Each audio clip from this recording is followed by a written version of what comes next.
Welcome to Parkway.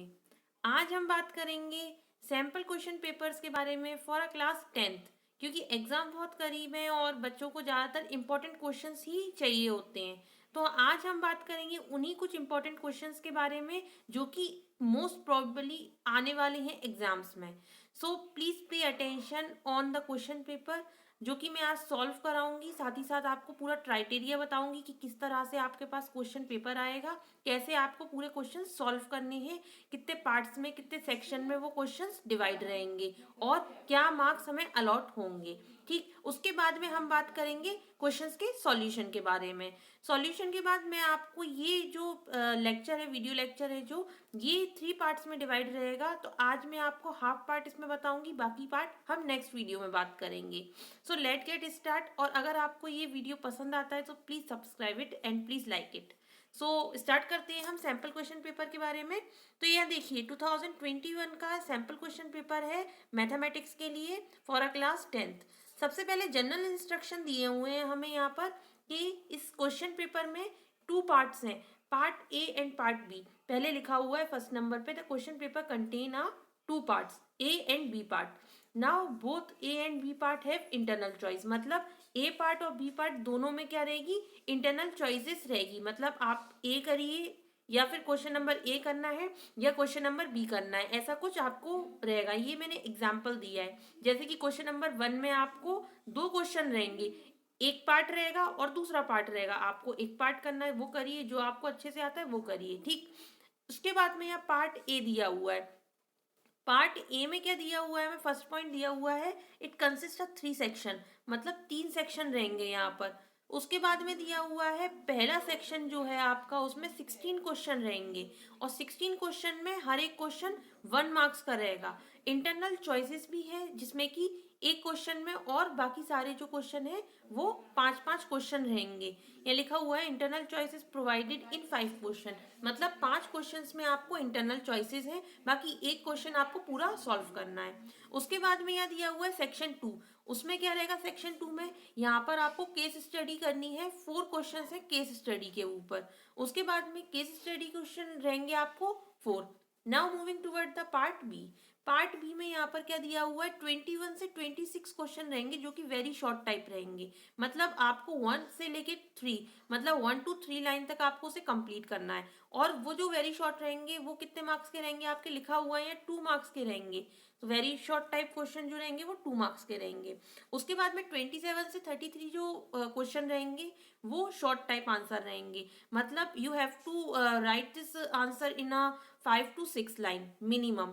ठीक, उसके बाद में इसमें लिखा हुआ है there is a 3 marks for each question, मतलब शॉर्ट आंसर जो रहेंगे वो 3 मार्क्स का ईच क्वेश्चन रहेगा। ठीक, उसके बाद में आपको क्वेश्चन नंबर 34 to 36 जो है वो long type, you have to complete the question of answer in a 1 page, मतलब एक पेज में आपको क्वेश्चन कंप्लीट करना है। ठीक, एक पेज तो होना ही होना चाहिए, नहीं तो 2 पेज तो चलेंगे। मतलब लॉन्ग आंसर टाइप है, उसमें आपको 5 मार्क्स के वो आंसर करने होंगे। अच्छा, अब हम बात करते हैं पार्ट ए के सेक्शन 1 के बारे में। पार्ट ए के सेक्शन 1 में मैंने आपको बताया था 16 क्वेश्चन है, उसमें एक एक मार्क्स अलॉटेड है 16 क्वेश्चन में, मतलब 16 नंबर का। मतलब सेक्शन 1 जो है वो 16 मार्क्स का रहेगा। सबसे पहला क्वेश्चन दिया हुआ है if X Y is equals to 180 and H C F X Y is equals to 3, find the LCM. आप वरी मत करिए, ये सारे के सारे क्वेश्चंस को समझाने के बाद में मैं आपको इसके सॉल्यूशंस भी समझाऊंगी। तो यहाँ हमें ये दिया हुआ है if X Y is equals to 180 and H C F X Y is equals to 3 then find the LCM. हमारे पास क्या, हमें क्या करना है, एलसीएम निकालना है। हमें पता होता है इसका एलसीएम किस तरह से निकालते हैं, तो वो मैं आपको सॉल्यूशन में बताऊंगी। आपको अगर ये आता है तो आप ये करिए, अदरवाइज आपको जो ऑप्शन में दिया हुआ है और का आता है आपको तो और वाला करिए आप। ठीक, the decimal representation of 14587 upon 2 की पावर 1 इंटू 5 की power 4 will terminate after how many decimal place. मतलब ये बताना है हमें कि 14587 डिवाइडेड बाई 2 की पावर 1 इंटू 5 की पावर 4 कब टर्मिनेट होगा। ठीक, तो हमें ये करना है या फिर ये करना है, इन दोनों में से हमें जो बेटर लगता है हम वो करेंगे। Now the second one, if the sum of 0 of a quadratic polynomial x square 3x square minus 5x plus 6 is 3, then find the value of k। हमें यहाँ पर क्या दिया हुआ है, sum of zero of quadratic polynomial. Sum of zero of quadratic polynomial हमें दिया हुआ है जो कि 3 दिया हुआ है। हमें क्वाड्रेटिक पॉलिनोमियल की इक्वेशन दी हुई है, फाइंड करना क्या है हमें, के की वैल्यू। हमें आता है किस तरह से फाइंड करते हैं, ये भी मैं आपको सॉल्व करके बताऊंगी। नाउ ये 1 नंबर का, ये देखिए सबके ऊपर मार्क्स अलॉटेड है, 1 नंबर, ठीक। उसके बाद में नाउ द थर्ड क्वेश्चन दिया हुआ है, फॉर व्हाट वैल्यू ऑफ के the pair of linear equation, यहाँ दो इक्वेशन दी हुई है, does not have a solution. मतलब हमें यहाँ ये बताना है क्या ये जो लीनियर इक्वेशन दी हुई है क्या वो सॉल्यूशन है उसका या नहीं है। मतलब हमें फाइंड आउट करना है, के की वैल्यू फाइंड आउट करनी है, साथ ही साथ में हमें ये बताना है क्या सॉल्यूशन है या नहीं है। नाउ द फोर्थ वन, ये भी 1 नंबर का है। उसके बाद में fourth one, if 3 chair and 1 table cost is ₹1500 and 6 chair and 1 table cost is ₹2400, so form linear equation. हमें यहाँ क्या करनी है, दो सिचुएशन दी हुई हैं, उससे लेकर के हमें क्या बनाना है, यहाँ पर लीनियर इक्वेशन बनानी है, ठीक। उसके बाद में इसका नंबर भी, इसके अंदर भी जो है मार्क्स अलॉटेड है, वो कितना नंबर है, 1 number. Now the fifth one, which term of the AP 27, 24 and 21 is 0। मतलब हमें ये बताना है कि कौन सी टर्म पर एपी की 0 हमें मिलता है, ठीक। और हमें दिया हुआ है इसमें, अभी तक देखिए यहाँ ऊपर जो क्वेश्चन थे सेकंड, थर्ड एंड फोर्थ, इसमें और नहीं था। यहाँ हमारे पास ऑप्शन है कि आइदर हम ये करें या फिर हम करें ये वाला, इन अर्थमेटिक प्रोग्रेशन, डी की वैल्यू दी हुई है, एन की वैल्यू दी है, ए एन की वैल्यू दी हुई है, हमें ए की वैल्यू फाइंड आउट करनी है। तो आज हम केवल यहाँ फिफ्थ क्वेश्चन तक बात करेंगे, नेक्स्ट वीडियो में हम बात करेंगे आगे के क्वेश्चन के बारे में। इन सबके जो मार्क्स हैं वो कितने नंबर के हैं, 1 ठीक। तो अब हम बात करते हैं इसके सॉल्यूशन के बारे में।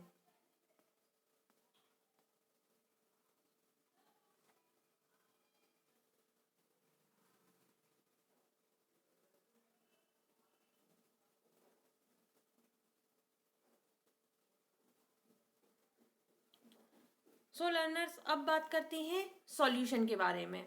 So first to fifth question जो 1 मार्क्स के हैं उसके सॉल्यूशंस के बारे में हम अब बात करेंगे। तो सबसे पहला क्वेश्चन दिया हुआ है, if X Y is equals to 180, HCF X comma Y is equals to 3, then find the LCM of X and Y. यही अभी हमने क्वेश्चन पेपर में देखा था। यू डोंट वरी, मैं आपको क्वेश्चन पेपर डिस्क्रिप्शन में सेंड करूंगी, ठीक। डिस्क्रिप्शन में क्वेश्चन पेपर की लिंक मैं आपको सेंड करूंगी, ठीक। अब हम बात करते हैं पहले क्वेश्चन के बारे में। तो उसमें क्या दिया हुआ है, हमें यहाँ पर एक्स वाई की वैल्यू दी हुई है 180। ये देखिए एक्स वाई की वैल्यू 180 दी हुई है। हमें हमें क्या फाइंड आउट करना है, एलसीएम फाइंड आउट करना है। एचसीएफ हमको दिया हुआ है ऑलरेडी, एचसीएफ दिया हुआ है 3, हमें फाइंड आउट क्या करना है, एलसीएम फाइंड आउट करना है हमें। तो हमें पता है LCM into HCF, LCM into HCF क्या होता है, एलसीएम इंटू एचसीएफ क्या होता है, X Y. LCM into HCF हमारा होता है एक्स वाई। तो हमें एचसीएफ की वैल्यू दी हुई है 3, तो हम उसमें 3 पुटअप कर देंगे, और एक्स वाई की वैल्यू दी हुई है 180, तो 180 उसमें पुटअप कर देंगे। सो हमारे पास क्या आ जाएगा, एलसीएम आ जाएगा। ये जो 3 है वो यहाँ 180 में डिवाइड में जाएगा, सो 180 इज डिवाइडेड बाय 3। ये देखिए मैंने यहाँ लिख दिया, तो एलसीएम इज इक्वल्स टू कितना आ जाएगा, 60 आ जाएगा। सो ये था हमारा क्वेश्चन नंबर 1। क्वेश्चन नंबर 1 में इंटरनल चॉइस थी कि आप आइदर ये क्वेश्चन करिए या फिर ये वाला क्वेश्चन करना था हमें, दिस वन। सो अब बात करते हैं सेकंड वन की। मतलब क्वेश्चन नंबर 1 में ही इंटरनल चॉइस है। मैंने यहाँ पर इसे क्वेश्चन नंबर 2 दे रखा है, आप इसे क्वेश्चन नंबर 1 लिखिए, ओके। गलती हो गई तो आप है ना इसको 1 लिखिए, ओके। मिस्टेक से लिख दिया है मैंने ये। सो यहाँ क्या लिखा हुआ है, the decimal representation of a decimal 14587 is divided by 2 की पावर 1 into 5 की power 4 will terminate after how many decimal place। मतलब कब ये डेसिमल टर्मिनेट होगा, तो हमें ये बताना है। अब टर्मिनेट होने का मतलब क्या होता है, यहाँ मैंने देखी साइड में स्टार बनाकर लिखा हुआ है ब्रैकेट में, टू टर्मिनेट वी गेट 10 की पावर 2, 10 की पावर 3 इन अ डेसिमल। मतलब 10 के टर्म्स में होना चाहिए डेसिमल, तब क्या होता है, वो टर्मिनेट होता है, ठीक। तो अब मेरे को इसका जो यहाँ में दिया हुआ है 14587 इज डिवाइडेड बाय 2 की पावर 1 इंटू 5 की पावर 4, इसको मेरे को क्या करना है, डिनोमिनेटर में 10 के टर्म्स में इसको लेके आना है। तो ऐसा मैं क्या करूँ 10 के टर्म्स में मिल जाए मुझे, तो मैं क्या कर सकती हूँ इसमें 2 × 5 कर सकती हूँ इसमें, ठीक। तो 2 के टर्म में और 5 के टर्म्स में इसको मेरे को डिनोमिनेटर में लाना है। तो देखिए मैंने यहाँ 2⁻³ इज डिवाइडेड बाय 2⁻³ कर रखा है। तो 2⁻³ इज डिवाइडेड बाय 2⁻³ मतलब मल्टीप्लाई भी किया और डिवीजन भी किया, तो कोई इफेक्ट नहीं पड़ेगा इस वैल्यू पर अभी, तो ठीक। तो उसके बाद में देखिए नेक्स्ट स्टेप क्या है, यहाँ 2 बेस सेम है और 2 बेस सेम है। जब बेस सेम होता है तो पावर क्या हो जाती है, ऐड हो जाती है।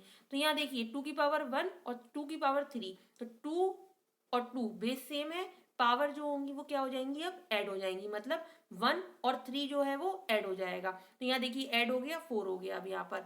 अब 2⁻4 इंटू 5⁻4, दैट मीन्स अब यहाँ क्या है हमारे पास, पावर जो है वो सेम है और बेस क्या है, डिफरेंट है। तो हम बेस का मल्टीप्लाई कर सकते हैं, तो बेस का मल्टीप्लाई करेंगे हम तो हमारे पास 10⁻4 आ जाएगा, मतलब अब ये टर्मिनेट हो जाएगा। तो ये था क्वेश्चन नंबर 1 जो कि इंटरनल चॉइस में था। Now moving toward the question number 2।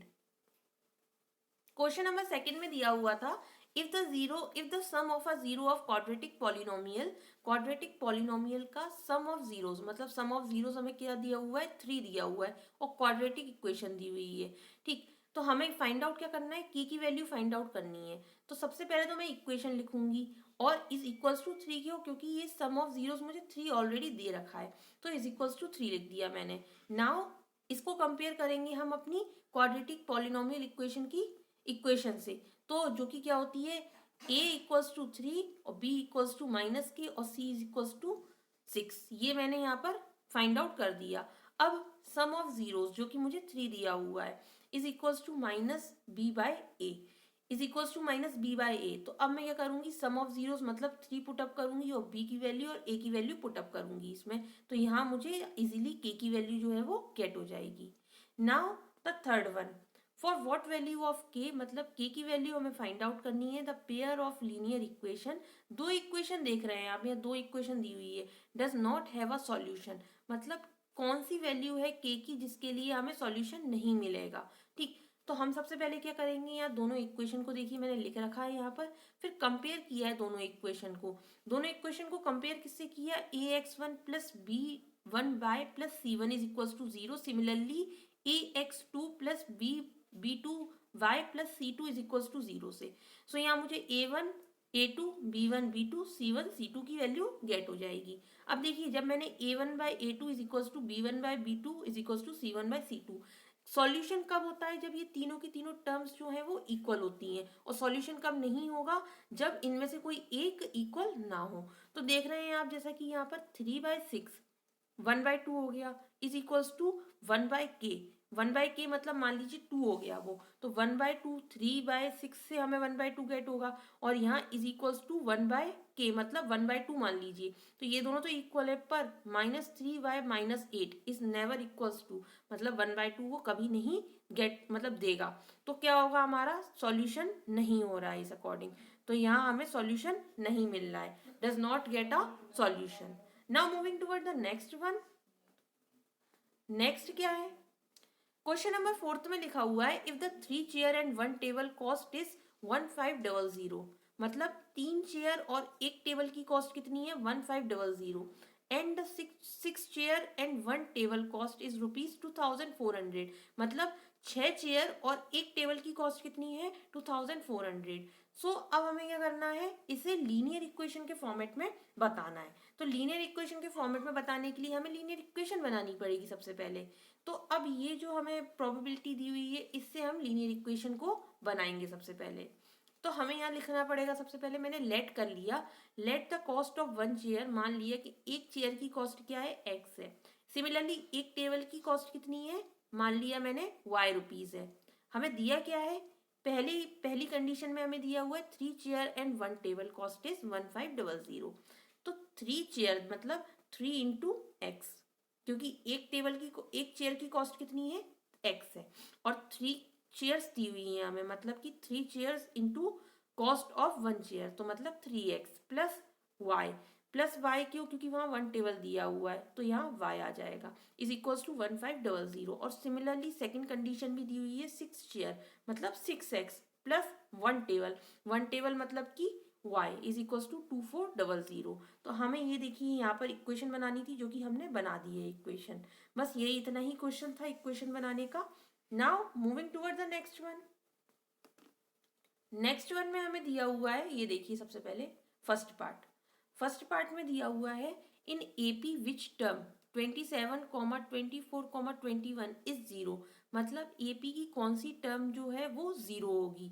सबसे पहले एपी की कौन सी टर्म जीरो होगी हमें ये फाइंड आउट करना है। तो एपी में हमें टर्म क्या दी हुई है 27, 24 और 21। तो हम सबसे पहले फर्स्ट टर्म निकाल लेंगे। फर्स्ट टर्म में 27 गिवन है ऑलरेडी, और डी मतलब कॉमन डिफरेंस क्या होगा उनका। तो कॉमन डिफरेंस कितना आया यहाँ पर -3 आया।